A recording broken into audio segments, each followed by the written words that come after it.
Les femmes du Moyen-Âge prenaient-elles le plaisir sur le dos? La question, si elle fait référence à celui qui donna ces derniers quartiers de noblesse poétique à la chansonnette, paraîtrait superflue s'il ne fallait pas toujours à l'historien une manière de doute primordiale qui lui refuse comme acquise toute vérité d'évidence. Au demeurant, la question ne joue ici qu'un rôle d'amorce piscicole. Allons donc à la pêche, mais dans les sources, comme le fit Jean Verdon dans son ouvrage « Le plaisir au Moyen-Âge ». Pour les pères de l'Église, la copulation ne peut être que le moyen de la procréation.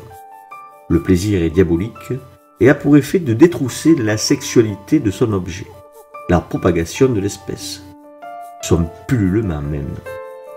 À cet effet, il est imposé que l'homme se tienne dessus, car si la femme dominait l'homme, la semence pourrait retomber et ne pas produire son office. Si Michel Savonarole est très strict dans ses recommandations, Albert le Grand considère que la position latérale ou en chien-fusil est bien la moins déviante qui soit. Pourtant, les ouvrages ont circulé, comme en Catalogne, où 25 positions sont décrites et où l'on postule que certaines positions offrent plus de plaisir que d'autres. Il y a bien un hiatus entre le discours officiel, qui s'incruste dans les archivoltes des cathédrales, et la réalité des faits. Il est bien connu d'ailleurs que les conciles où se réunissaient les évêques et les abbés, les prélats, étaient le point de convergence d'armées entières de prostituées. Si le cheval érotique est vilipendé, la levrette est associée à la copulation animale et formellement rejetée comme diabolique.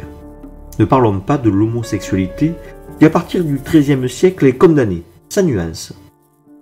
Mais ce discours officiel ne nous dit pas grand-chose de la réalité des choses. Il aurait même une propension évidente à nous en éloigner.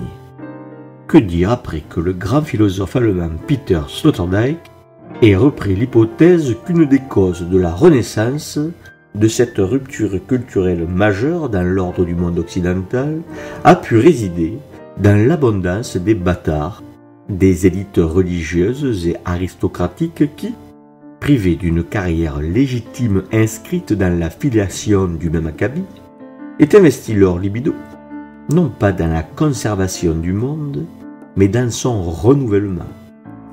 Je vous laisse méditer cette thèse aussi révolutionnaire que séduisante.